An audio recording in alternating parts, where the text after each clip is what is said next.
হাসরের ময়দানে কত কাতার মানুষ হবে গো।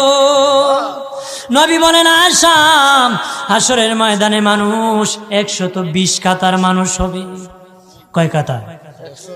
আয়েশা রে, হাসরের ময়দানে 120 কাতার মানুষ হবে।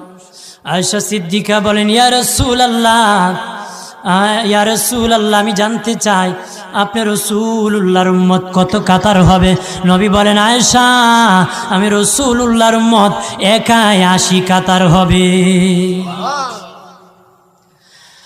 আয়েশা বললেন ইয়া রাসূলুল্লাহ, অগাদিনের নবীজি 80 কাতার দিয়ে আপনার উম্মত হবে, আপনার উম্মতকে কেমনে আপনি চিনবেন? নবী বলেন আয়েশা রে, আমার উম্মতকে 3টা পরিচয় আমি চিনব। 1 নম্বর পরিচয়, আমার উম্মতের কপাল থেকে নূর চমকাবে, নূর চমকাবে।